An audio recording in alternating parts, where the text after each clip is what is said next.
Hay temas en la vida que son determinantes para el diario vivir, para la paz y para la armonía en las sociedades.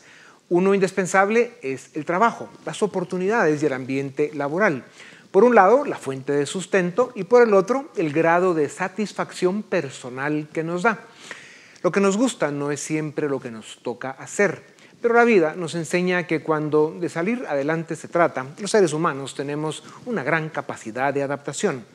Para hablar de estos temas, tengo el gusto de presentarles a Alejandro Malamed, conferencista internacional, orador TED, consultor disruptivo y referente sobre temas de actualidad como el futuro del trabajo, el lado humano de la transformación digital y el liderazgo con propósito. Alejandro tiene más de 25 años de experiencia en posiciones ejecutivas en multinacionales importantes, es autor de 7 libros, de numerosos artículos y columnas de opinión, ha hecho programas de especialización y ha sido profesor en universidades de gran prestigio en el mundo. Alejandro, bienvenido a Razón de Estado. Para las personas que han tenido el privilegio de acceder a una universidad, el modelo ha sido que las personas sacan un título o dos y salían al mercado laboral. La impresión hoy es que esto ya no es suficiente. ¿Cómo deben prepararse las personas para el mundo laboral del futuro, que realmente ya es el presente? Totalmente. Bueno, muchas gracias. A ver, lo que tenemos que entender es que por lo general las universidades son instituciones que fueron creadas en el siglo XIX y que la conducen profesionales del siglo XX para estudiantes del siglo XXI, con lo cual tenemos 2 siglos de distancia. Mi opinión es que tal vez lo que tenemos que empezar a pensar, que en lugar de concentrar en muy poco tiempo tantos años de estudio, lo que habría que hacer es dividir esto, fragmentarlo y en varios momentos de la vida ir recapacitándonos. Un estudio nos dice que si uno está 5 años en la universidad o 4, lo que está estudiando en el último año ya es tan distante de lo que estudió en el primero que lo del primer año quedó obsoleto. ¿Qué significa? Tenemos que estar en una actualización permanente y muy posiblemente accedamos dentro de muy poco tiempo a nuevos modelos educativos que no van a tener nada que ver con lo que hoy estamos observando. Precisamente por eso, Alejandro, la formación y la educación recibida por millones de personas se han quedado obsoletas ante la rápida evolución del mercado laboral debido en gran parte a la era exponencial en la tecnología. ¿Implica esto que se debe regresar a la universidad o alguna institución que ofrezca formación técnica para desarrollar las nuevas habilidades que exige el mundo laboral moderno? ¿Es esto posible o veremos una generación perdida en la transición? A ver, no, yo no creo que veamos una generación perdida, lo que creo es que vamos a acceder por distintos mecanismos a estos espacios de educación. Hoy en día la mayoría de las mejores universidades del mundo ofrecen sus programas en forma gratuita que podemos acceder desde cualquier lugar del mundo. Lo que estamos observando es que hay nuevas maneras de enriquecernos cada uno y de ir lo que se llama el reskilling, es decir, ir reciclándonos profesionalmente. Entonces, mi opinión es que las instituciones educativas se están todo el tiempo adaptando a las nuevas realidades. Lo que nosotros tenemos que pensar es que todo esto exige y demanda que las dos partes se esfuercen para lograr ese objetivo. Ya. Si bien es cierto, Alejandro, hay instituciones serias, tanques de pensamiento, incluso gobiernos que reconocen que el modelo de educación tiene más de 15 años de atraso en América Latina. ¿Cómo pueden los centros educativos reeducar a las personas para que se adapten a los cambios si no aceleramos ese proceso de modernización del que tú hablas en los contenidos que están enseñando las escuelas y las universidades? Claro.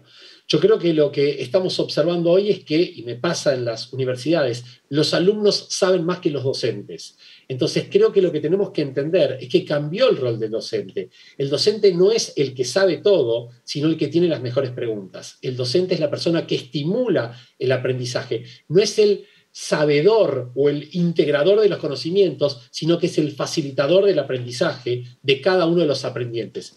Y todos nosotros tendremos que convertirnos en lo que se llama long life learners, es decir, estudiantes de por vida, aprendientes de por vida, porque la evolución nos lleva a que los contenidos van modificándose todo el tiempo.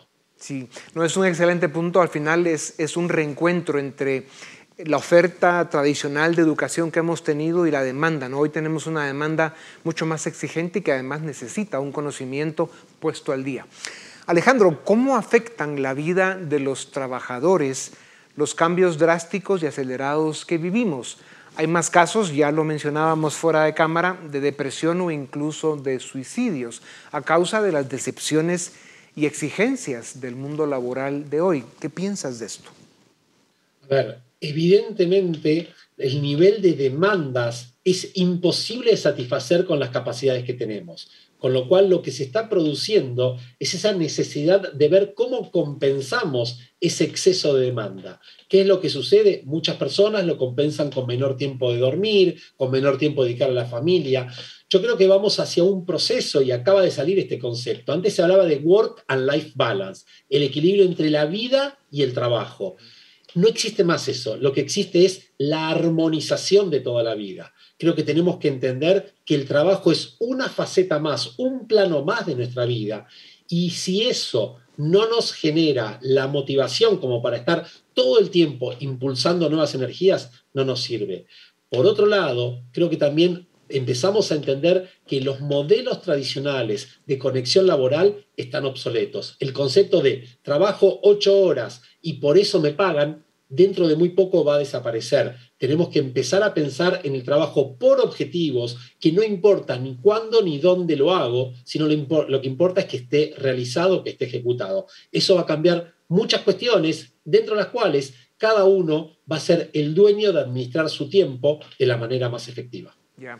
Lo que dices, Alejandro, me recuerda a un estudio, un trabajo del Harvard Business Review, en el que hablaba de la necesidad de una nueva era de la salud mental en el trabajo, debido a los trastornos y traumas que se acumulan y que son cada día más evidentes.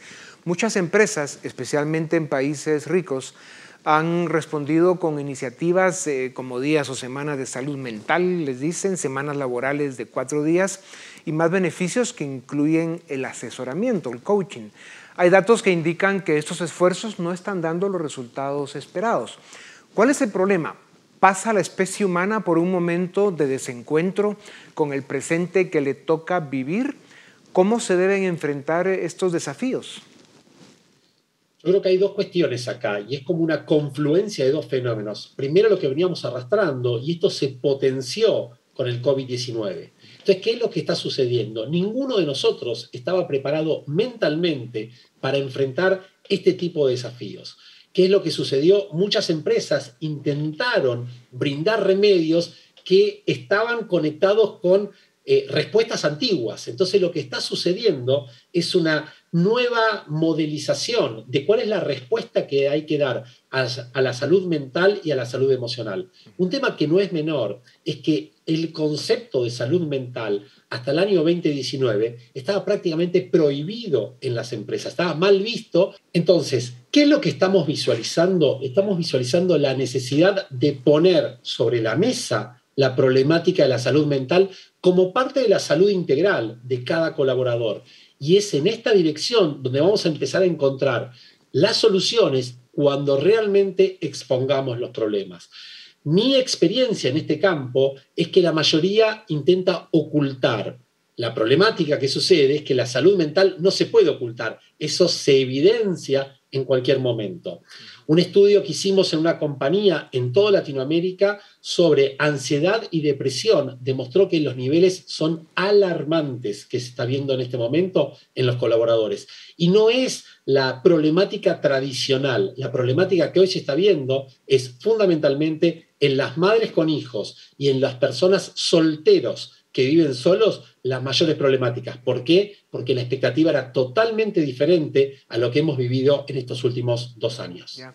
¿Y no crees, Alejandro, que precisamente por eso algunas de las habilidades que se deben desarrollar en el mundo de hoy para adaptarse pues a esta realidad que nos toca vivir tiene mucho que ver con eso que llaman el aprender a conocerse a uno mismo, el desarrollar pues esas habilidades personales, emocionales, humanas que nos pueden hacer personas más fuertes, más resilientes, más capaces de enfrentar pues, los tiempos que nos toca vivir. Uno no escucha de las generaciones a las que les tocó vivir la Primera, la Segunda Guerra Mundial, la depresión económica o la peste que mató entre 50 y 100 millones de seres humanos. De esas crisis salieron probablemente los líderes y estadistas que construyeron el mundo del que hoy nos beneficiamos. Entonces, ¿cómo sobrevivir a estos cambios tan drásticos para no solo, por un lado, conservar empleos, sino por otro lado, ser personas más resilientes y capaces de gobernarnos mejor?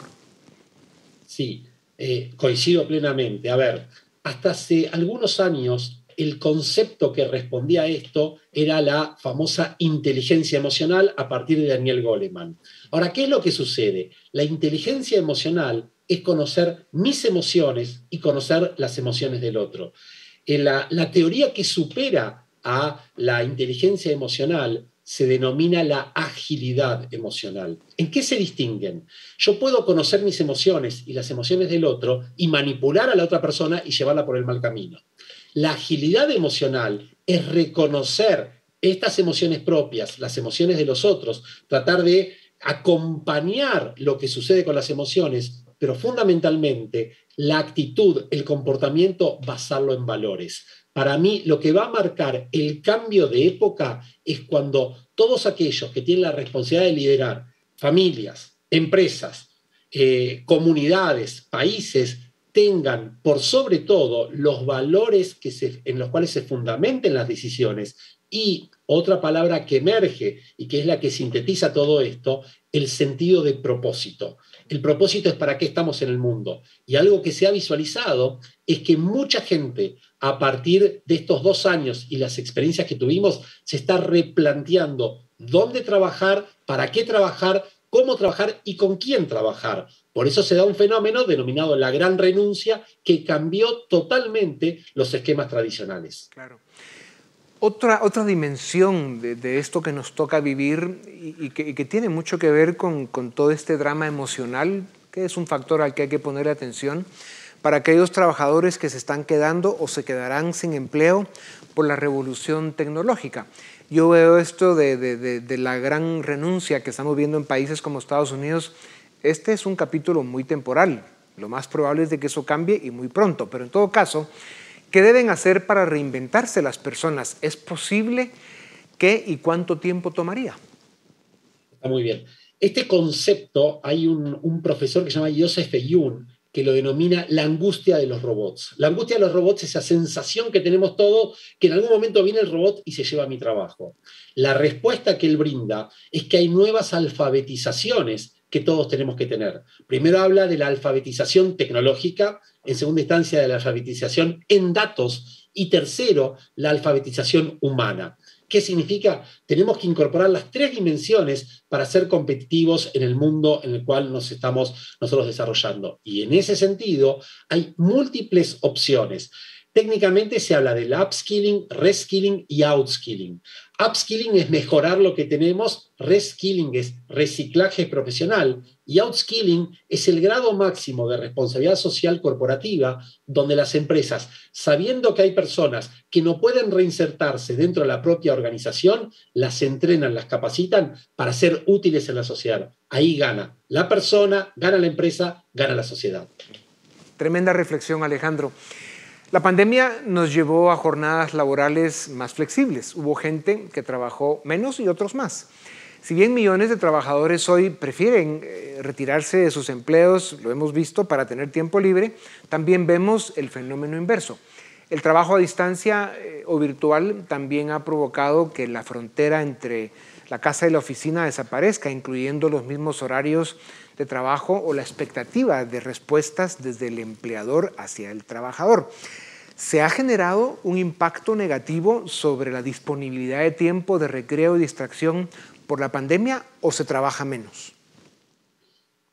A ver, los estudios indican que en promedio las personas trabajamos 48 minutos y medio por día de más. Ahora, ¿por qué se da eso y dónde se está verificando? Básicamente, cuando uno va al trabajo, no solamente es la cuestión física de ir, sino que es emocional de distinguir los planos. Una cosa es mi casa, otra cosa es mi trabajo. Cuando el trabajo está a 10 metros o a 5 metros de distancia, puedo hacerlo en cualquier momento. De hecho, hoy en día se está hablando del tercer turno que hacen muchas personas. ¿Cuándo es ese tercer turno? Después de las 9 de la noche, es decir, en el momento en el cual hice las labores de mi casa y después sigo trabajando. La experiencia hoy está hablando que la mayoría de las personas trabajan más tiempo que antes, pero trabajan con más autonomía y con más libertad. Lo que se está persiguiendo es cómo se optimizan los niveles de productividad para que todos terminen ganando y no sea en detrimento de las personas o de las propias organizaciones. Y en esta tribuna siempre presentamos un sentido homenaje a los millones de latinoamericanos que trabajan en la mañana para comer en la tarde, que especialmente lo hicieron en los tiempos de pandemia, corriendo, poniendo en riesgo su vida y que bueno, son lo que son, ¿no? Esos héroes de la economía que ojalá algún día tengan acceso a integrarse a la economía formal y que pues, tengan todas las oportunidades que eso da. Alejandro, los hábitos de consumo también han cambiado según la preferencia respecto al trabajo a distancia, desde la casa. Por ejemplo, cayó el gasto en ropa, el uso del automóvil o del transporte público, pero aumentó el consumo de bienes para el hogar y comida en casa. ¿Cómo influirá esto en las preferencias de los trabajadores a la hora de buscar empleo? Sí. Bueno, yo creo que hay algunas industrias que jamás se hubieran imaginado el crecimiento que tuvieron. Una que me tocó hacer un trabajo hace muy poquito, la industria de venta de flores. Las flores han crecido exponencialmente porque mientras estamos en nuestras casas queremos que estén mejor. Yo creo que lo que está sucediendo es que todos nos hemos dado cuenta que podemos vivir muy diferente a lo que estábamos acostumbrados, que necesitamos ciertas cosas y ciertas cosas no, y nos hemos dado cuenta qué es lo importante. Conectado con lo que decíamos antes, junto con el propósito que todos estamos buscando, también estamos tratando de trabajar en lugares que tengan significado y que tengan impacto real en la sociedad.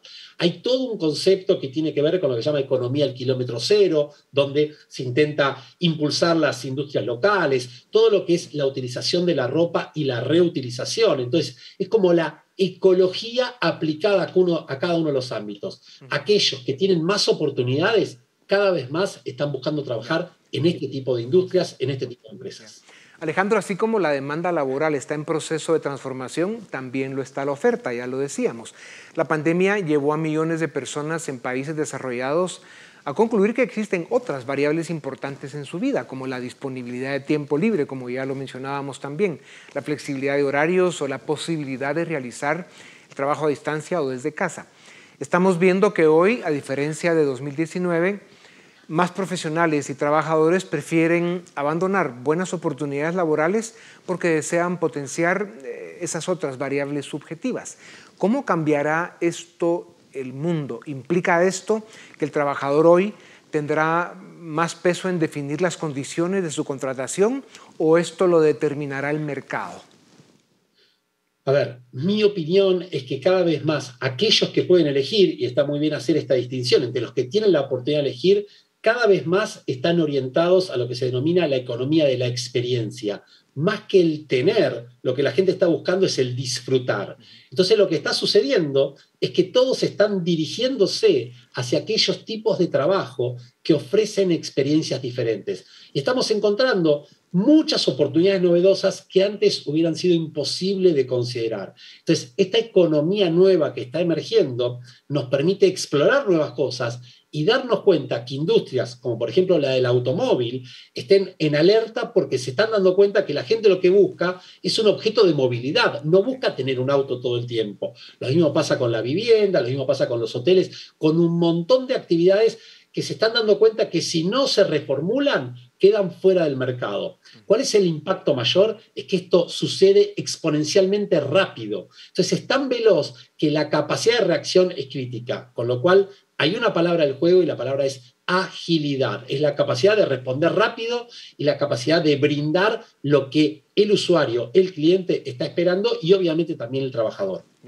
Hablando de eficiencia y productividad, una broma que resulta ser verdad es que el encierro nos hizo darnos cuenta de lo ineficientes que son una gran cantidad de reuniones y cómo se desperdicia el tiempo, no solo en desplazamientos, sino en agendas que tienen demasiados puntos que lo desperdician. ¿Tenemos hoy más conciencia de la ineficiencia en el uso del tiempo? Lo que estoy observando es, hay conciencia, pero todavía no está resuelto.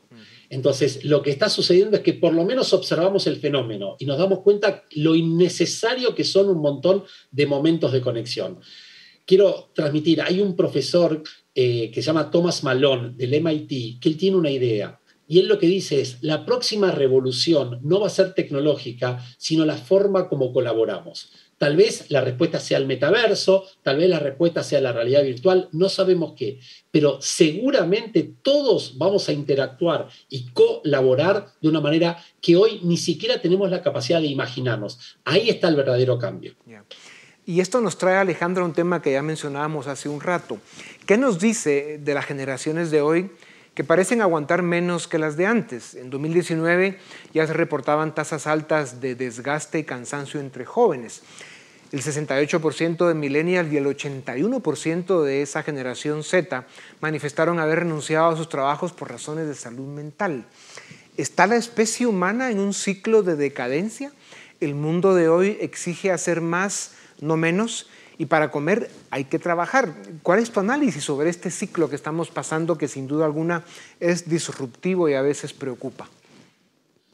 A ver, lo que yo considero es que las nuevas generaciones, los que son nativos digitales, millennials y centennials, lo que se está visualizando es que ellos se criaron a un clic de distancia de cualquier cosa. Y ese clic de distancia de tener o conocer a alguien o conectarse con cualquier lugar del mundo los hace actuar de una manera diferente. Entonces, ¿qué es lo que pasa?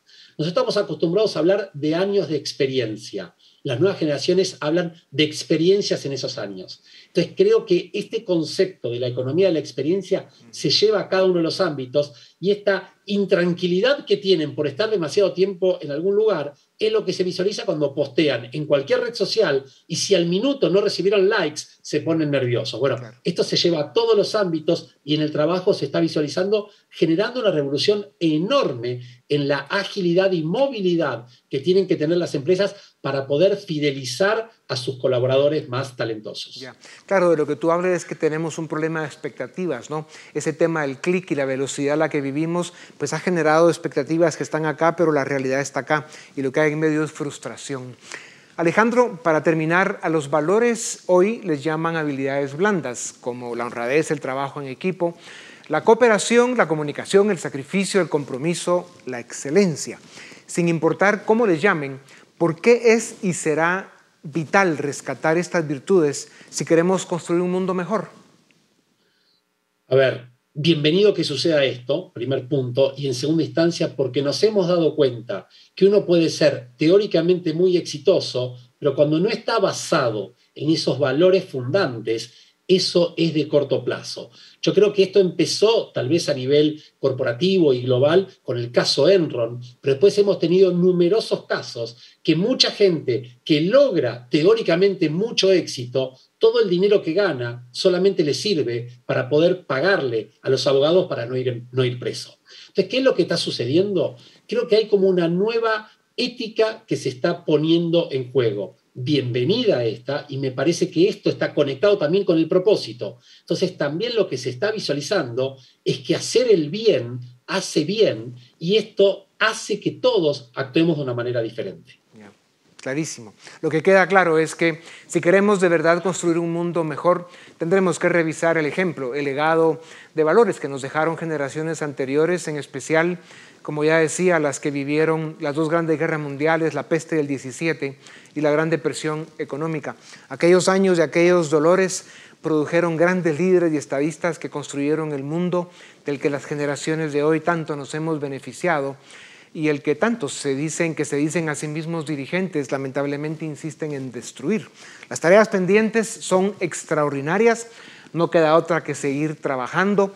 Qué bueno para el mundo que te tenga a ti, Alejandro, con tu conocimiento y tus reflexiones que sin duda alguna, como lo has demostrado hoy una vez más, son esenciales. Aportas algo que es muy importante para el mundo. Gracias por tu tiempo. A ustedes también gracias Esto es Razón de Estado. Suscríbete y nos ayudas a defender y a promover los valores de la libertad.